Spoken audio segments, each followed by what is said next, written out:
അധ്യായം 6. Leo പ്രൊഫസറുടെ ലാബിലെ teleporting മെഷീനിൽ ഇരിക്കുകയാണ്. സമീപത്തായി പ്രൊഫസർ ബെഞ്ചമിനുമുണ്ട്. ലിയോ, നീ ജീവിക്കുന്ന സൈഫർ ഗ്രഹം മനുഷ്യഭാവനയ്ക്ക് അതീതമാണ്. അവിടെയുള്ളവർക്ക് ടെക്നോളജി എന്താണ്, ടെലിപോർട്ടിംഗ് എന്താണ്, സയൻസ് എന്താണ്, അങ്ങനെ ഒന്നും തന്നെ അറിയില്ല. അണുവായുധം, തോക്ക്, മലിനീകരണം, അഴിമതി, ജനാധിപത്യം, ഗവൺമെന്റ്, ഇങ്ങനെയുള്ള ഒന്നിനെക്കുറിച്ചും അവർക്കറിയില്ല. നിനക്കവിടെ ജീവനോടിരിക്കാൻ കഴിയുമെന്ന് തോന്നുന്നുണ്ടോ ലിയോ? നിന്റെ അമ്മയും അനുജത്തിയും നീ മടങ്ങിയെത്തുന്നതും കാത്തിവിടെ ഉണ്ട്. അവരെ കാണണമെന്ന് നിനക്ക് ആഗ്രഹം തോന്നുന്നില്ലേ? ആഗ്രഹമുണ്ടായിട്ടും കാര്യമില്ലല്ലോ. ഒരിക്കലും തിരിച്ചു വരാൻ കഴിയാത്ത ഒരിടത്തേക്കാണ് നിന്നെ ഞാൻ അയച്ചിരിക്കുന്നത്. ഇത്രയും പറഞ്ഞിട്ട് പ്രൊഫസർ ലിയോയുടെ സ്വപ്നത്തിൽ ഒരു വില്ലനെ പോലെ അട്ടഹസിച്ചു. ഭയന്നുപോയ ലിയോ ഉറക്കത്തിൽ നിന്നും ഞെട്ടി എഴുന്നേറ്റ് അലറി വിളിച്ചു, ആ, എനിക്കിവിടെ നിന്നും പോകണം, ഇവിടെ നിന്നും പോകണം. അതൊരു സ്വപ്നമായിരുന്നെങ്കിലും ഈ ലോകത്തിൽ നിന്നും പുറത്തു കടക്കാൻ ഇനി ഒരു വഴിയും ശേഷിക്കുന്നില്ലെന്നോർത്തപ്പോൾ അവന് സങ്കടം സഹിക്കാൻ കഴിഞ്ഞില്ല. പെട്ടെന്ന് അവന്റെ തോളിൽ ചീനു പ്രത്യക്ഷപ്പെട്ടു പറഞ്ഞു, വിഷമിക്കാതെ ലിയോ, ഇനി എന്ത് ചെയ്യാൻ കഴിയുമെന്ന് ആലോചിക്കേ. തവരൂപൻ പറഞ്ഞതുപോലെ നീ ഈ ലോകത്തിനെ മനസ്സിലാക്കാൻ ശ്രമിക്കേ. അങ്ങനെ ചെയ്താൽ ഒരുപക്ഷെ നിനക്ക് രക്ഷപ്പെടാനുള്ള വഴി കിട്ടിയാലോ. ചീനു പറയുന്നതൊക്കെ കേൾക്കുന്നുണ്ടെങ്കിലും അവൻ ഒന്നിനും മറുപടി കൊടുക്കാതെ വിഷമത്തോടെ മുന്നിലേക്ക് നടന്നു. ചുട്ടുപൊള്ളുന്ന ഉച്ചവെയിലിൽ അവൻ ദിശ അറിയാതെ ഏറെ ദൂരം നടന്നു തളർന്നൊടുവിൽ അവൻ ഒരു വരണ്ട പ്രദേശത്ത് എത്തിച്ചേർന്നു. ക്ഷീണിതനായ അവൻ അവിടെ കണ്ട ഒരു പാറയുടെ മുകളിലേക്ക് കയറിയിരുന്നു. ഏറെ നേരത്തെ മൗനത്തിനു ശേഷം അവൻ ചീനുവിനോട് ചോദിച്ചു, എനിക്ക് നന്നായി വിശക്കുന്നു ചീനു, കഴിക്കാൻ എന്തെങ്കിലും കിട്ടുമോ? അത് കേട്ട ചീനു ചുറ്റിനും നോക്കി. അവിടെ ഒരു കുളം കാണുന്നുണ്ട്, അവിടേക്ക് ചെന്നാൽ നിനക്ക് കഴിക്കാനുള്ളത് കിട്ടുമെന്ന് തോന്നുന്നു. ചീനു പറഞ്ഞത് കേട്ട ലിയോ എഴുന്നേറ്റ് ആ ചെറിയ കുളത്തിനടുത്തേക്ക് നടന്നു. പക്ഷെ അവൻ നോക്കിയിട്ട് അവിടെ കഴിക്കാൻ പാകത്തിനുള്ള ഒന്നും കണ്ടില്ല. മനുഷ്യന്റെ കൈപ്പത്തിയോളം വലിപ്പമുള്ള ഏതാനും വണ്ടുകൾ അവിടെ പറന്നു നടന്നിരുന്നു. ഒടുവിൽ അവന് മനസ്സിലായി, ചീനു കഴിക്കാനുള്ളതെന്ന് ഉദ്ദേശിച്ചത് ആ വണ്ടുകളെയാണെന്ന്. അവൻ ചീനുവിനെ ദേഷ്യത്തോടെ നോക്കി പറഞ്ഞു, നീ എന്നെ കളിയാക്കിയതാണോ ചീനു? എന്നെ കൊണ്ട് ഇതൊന്നും കഴിക്കാൻ കഴിയില്ല. ലിയോ, വെറുതെ വഴക്കിടാതെ, നിനക്ക് ജീവൻ നിലനിർത്തണമെന്നുണ്ടെങ്കിൽ ഈ വണ്ടുകളെ പിടിച്ച് തിന്നാൻ നോക്ക്. ചീനു അവനെ ഉപദേശിച്ചു. എന്നാലും ഞാൻ എങ്ങനെ ഇതിനെയൊക്കെ തിന്നും? ലിയോ താല്പര്യമില്ലാതെ ചീനുവിനെ നോക്കി പറഞ്ഞു. ലിയോ, നിനക്കിപ്പോ വിശക്കുന്നുണ്ടോ ഇല്ലയോ? ചീനു ചോദിച്ചു. വിശക്കുന്നുണ്ടെന്ന രീതിയിൽ അവൻ ചീനുവിനെ നോക്കി തലയാട്ടി. വേറെ വഴിയില്ലാതെ അവൻ വണ്ടുകളെ കഴിക്കാമെന്ന് തീരുമാനിച്ചു. ലിയോ അധികം ആഴമില്ലാത്ത ചെളി നിറഞ്ഞ ആ കുളത്തിലേക്ക് വണ്ടുകളെ പിടിക്കാനായി എടുത്തു ചാടി. പക്ഷേ അവൻ ചെളിയിലേക്ക് കാലിടറി വീണു. അവിടെ ഉണ്ടായിരുന്ന വണ്ടുകളെല്ലാം പല ഭാഗത്തേക്ക് ചിതറി പറന്നുപോയി. എന്നാൽ അതിലൊരെണ്ണം മെല്ലെ എഴഞ്ഞ് മുന്നിൽ നിൽക്കുന്ന ആളുടെ കാലിലേക്ക് കയറി. ലിയോ മെല്ലെ തല ഉയർത്തി നോക്കി. അവനെ അന്വേഷിച്ച് വന്ന താമരയായിരുന്നു അത്. അവൾ കുനിഞ്ഞ് ആ വണ്ടിനെ എടുത്ത് അവന് നേരെ എറിഞ്ഞു. ലിയോ അതിനെ പിടിച്ച് വായിലേക്കിട്ട് വല്ലാത്തൊരു മുഖഭാവത്തോടെ ചവച്ചരച്ചു. എന്നാൽ പെട്ടെന്ന് ആശ്ചര്യത്തിൽ അവന്റെ മുഖം വിടർന്നു. അവൻ വിചാരിച്ചതുപോലെ മോശമായ രുചി ആയിരുന്നില്ല ആ വണ്ടിന്. അതുമാത്രമല്ല, അതിന് നല്ല സ്വാദുണ്ടായിരുന്നു. അവൻ ഇഷ്ടഭക്ഷണം രുചിയോടെ കഴിക്കുന്നത് പോലെ ആസ്വദിച്ചു കഴിച്ചു. അവന്റെ ബ്രേസ്ലെറ്റിൽ നിന്നും മാജിക് സ്ക്രീൻ തുറന്നു വന്നു. അതിൽ ജീവികളുടെ എണ്ണം 1, ലൈഫ് സെൽസ് 1 എന്ന് കാണിച്ചു. അത് കണ്ട അവൻ വേഗം അവിടെ ഉണ്ടായിരുന്ന 4 വണ്ടുകളെയും കൂടി പിടിച്ചു നിന്നു. അവന്റെ ലൈഫ് സെല്ലും ജീവികളുടെ എണ്ണവും 5 ആയി. അവന് സന്തോഷം തോന്നി. അത്രയും നേരം ലിയോയെ കൗതുകത്തോടെ നിരീക്ഷിച്ചുകൊണ്ടിരുന്ന താമര അവനോട് പറഞ്ഞു, നീ ഇനിയും ഈ ലോകത്തെക്കുറിച്ച് ഒരുപാട് മനസ്സിലാക്കാനുണ്ട്. ഒരു കാര്യം ചെയ്യേ, നീ എന്റെ കൂടെ വാ, ഞാൻ നിനക്ക് വേട്ടയാടുന്നത് എങ്ങനെയാണെന്ന് പഠിപ്പിച്ചു തരാം.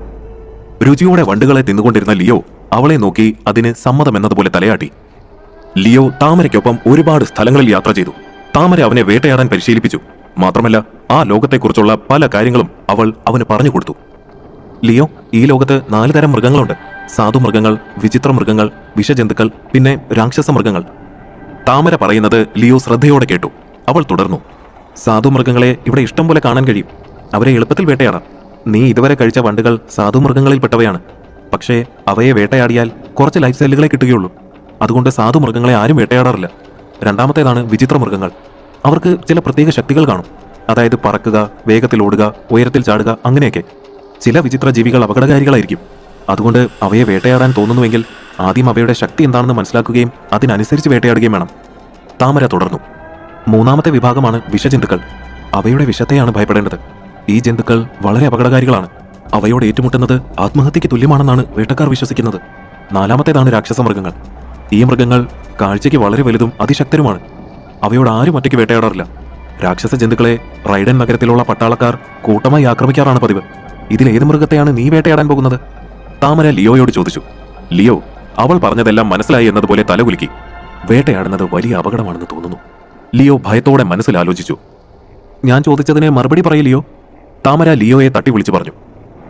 അത് താമര, ഇവിടെയുള്ളവരാരും പഴങ്ങളും പച്ചക്കറികളും ചോറും ഒന്നും കഴിക്കാറില്ലേ? അങ്ങനെയുള്ള സാധനങ്ങളൊന്നും ഇവിടെ കിട്ടില്ലേ? ലിയോ മടിച്ചു അവളോട് ചോദിച്ചു. താമര ചിരിച്ചുകൊണ്ട് പറഞ്ഞു, ലിയോ, നിന്റെ നാട്ടിൽ എങ്ങനെയാണെന്ന് എനിക്കറിയില്ല. പക്ഷേ ഇവിടെ നിൽക്കണമെങ്കിൽ 2 കാര്യങ്ങളാണ് നീ പ്രധാനമായും ചെയ്യേണ്ടത്. ഒന്ന്, വേട്ടയാടുക. രണ്ടാമത്തേത്, അത് കഴിച്ച് പരിണാമ വളർച്ചയിലെത്തുക. 1000 സെൽ പോയിന്റുകൾ ഉണ്ടെങ്കിൽ മാത്രമേ നിനക്ക് പരിണമിക്കാൻ കഴിയൂ. അങ്ങനെ പരിണമിച്ച് ആത്മീയ ശക്തി ലഭിച്ചാൽ മാത്രമേ നിനക്ക് അടുത്ത ഘട്ടത്തിലേക്ക് പോകാൻ കഴിയൂ. വലിയ മൃഗങ്ങളെ വേട്ടയാടിയാൽ നിനക്ക് കൂടുതൽ പോയിന്റുകൾ ലഭിക്കും. താമര ലിയോയോട് പറഞ്ഞു. പക്ഷേ അവനത് വളരെ വിചിത്രമായി തോന്നി. ഭൂമിയിൽ പരിണാമം കാലങ്ങളെടുത്ത് നടക്കുന്ന ഒരു അപൂർവ പ്രതിഭാസമാണ്. എന്നാൽ ഈ ലോകത്ത് അത് ഇത്ര സാധാരണമായാണോ നടക്കുന്നത്? അത്ഭുതമായിരിക്കുന്നു. എന്റെ ലോകത്തിൽ ശാസ്ത്രജ്ഞന്മാർ ഇതുവരെ എന്തെല്ലാം കണ്ടുപിടിച്ചിട്ടുണ്ടെന്നോ? എന്നാൽ ഒരു ശാസ്ത്രജ്ഞനും മനുഷ്യരുടെ പരിണാമ വളർച്ച കണ്ടിട്ടില്ല. ഞങ്ങളുടെ ലോകത്ത് മനുഷ്യ പരിണാമത്തിന് 1,00,000 കോടി വർഷങ്ങളെടുക്കും. എന്നാൽ ഇവിടെ അതെങ്ങനെ ഇത്ര വേഗത്തിൽ സാധ്യമാകുന്നു? അതിശയത്തോടെ അവൻ താമരയോട് ചോദിച്ചു. ഇവിടെ അങ്ങനെയാണ്. പരിണാമം ഇവിടെയുള്ള ആളുകൾക്ക് വേട്ടയാടി നേടിയെടുക്കുവാൻ കഴിയുന്ന ഒന്നാണ്. മൃഗങ്ങളെ വേട്ടയാടുന്നത് വഴി ലഭിക്കുന്ന പോയിന്റുകളും ശക്തികളും ഉപയോഗിച്ച് മനുഷ്യർക്ക് അവരുടെ ശരീരത്തിന്റെ പരിണാമം കാണാൻ കഴിയും. എത്രത്തോളം ആളുകൾ പരിണമിക്കുന്നുവോ അത്രത്തോളം അവരുടെ ആയുസ് വർദ്ധിക്കും. പൂർണ്ണമായും പരിണാമ വളർച്ചയെത്തിയ മനുഷ്യർക്ക് മരണമുണ്ടാകില്ലെന്നാണ് കേട്ടിട്ടുള്ളത്. ആശ്ചര്യത്തിൽ നിൽക്കുന്ന ലിയോയെ നോക്കി താമര നിസ്സാരമായി പറഞ്ഞു. എന്റെ നാട്ടിലെ അറിവ് വെച്ച് ഇവിടെയുള്ള ശാസ്ത്രമൊന്നും മനസ്സിലാക്കാൻ കഴിയില്ലെന്ന് തോന്നുന്നു. താമരയെ ശ്രദ്ധിച്ചു നിന്ന ലിയോ നെടുവീർപ്പോടെ പറഞ്ഞു. ലിയോയും താമരയും ഒരു കുറ്റിക്കാട്ടിൽ ഒളിച്ചിരിക്കുകയാണ്. അവരിൽ നിന്നും കുറച്ച് ദൂരത്തിലായി ഒരു വിചിത്ര ജന്തു മേഞ്ഞു നടക്കുന്നുണ്ട്. പൂച്ചയുടെ ശരീരവും കാക്കയുടെ ചിറകുകളുമുള്ള ആ ജന്തുവിന്റെ വായിൽ ദംഷ്ട്രകളും 4 കാലുകളും കൂർത്ത വളഞ്ഞ നഖങ്ങളും ഉണ്ടായിരുന്നു.